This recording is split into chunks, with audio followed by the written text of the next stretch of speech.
Orang pikir kedai kopi ini cuma buat ngobrol, tapi di sini kami melawan lewat musik, lewat lirik, lewat secangkir kopi yang pahit tapi jujur. Nama tempatnya Makaya Coffee. Ini bukan sekedar kedai kopi, ini ruang kebebasan. Balik lagi sama aku Amu Hanif, inilah Paradoku.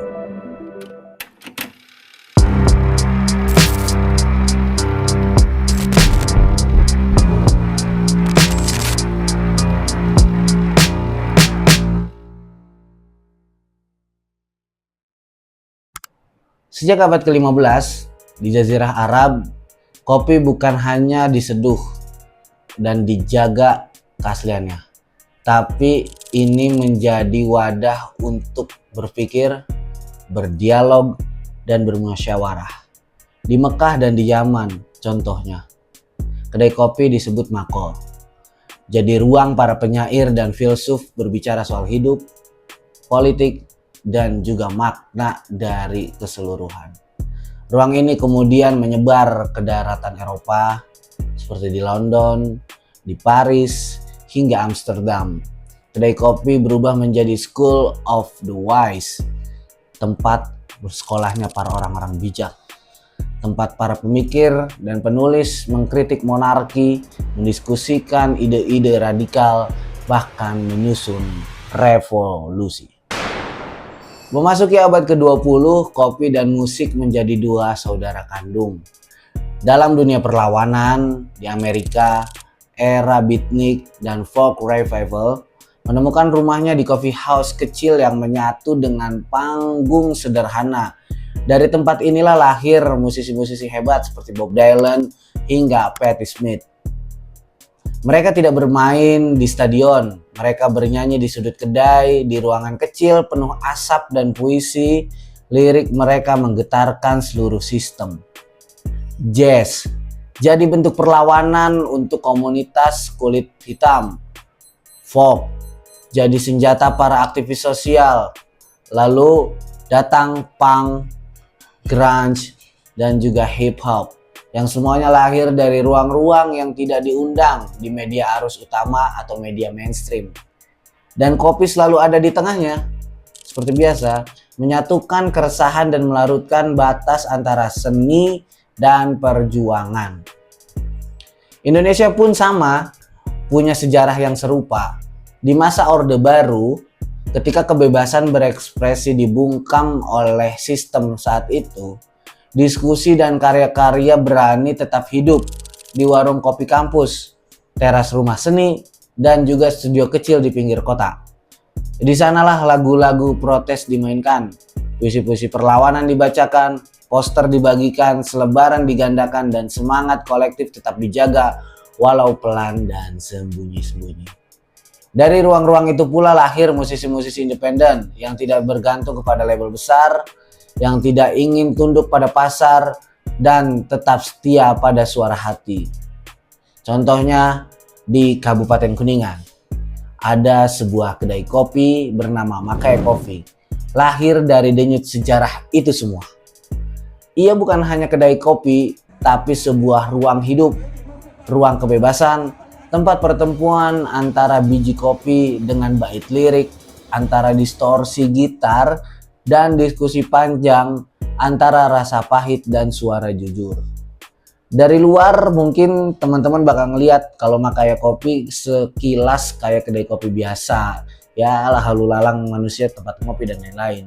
Tapi sekali kamu masuk, kamu bakalan tahu di sini musik bukan hanya tentang diputar, tapi juga diperjuangkan.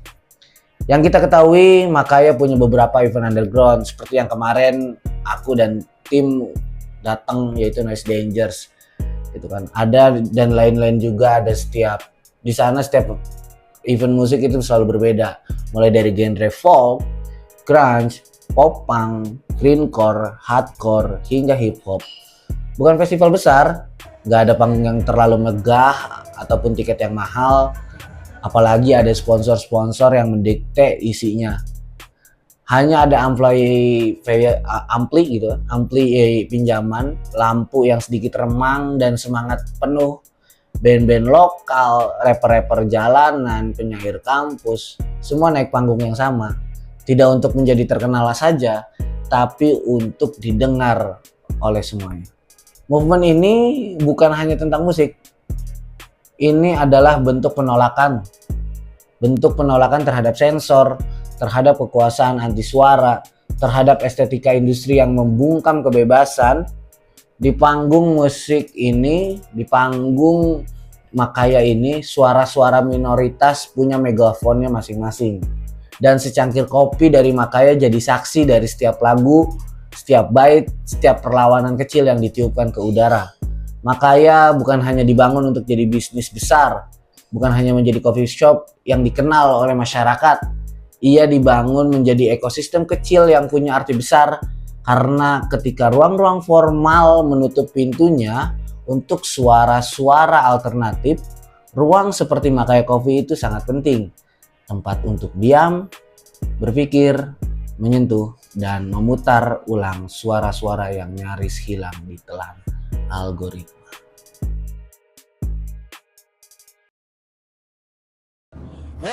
Balik lagi bareng sama aku, Amo Hanif di Paradoku.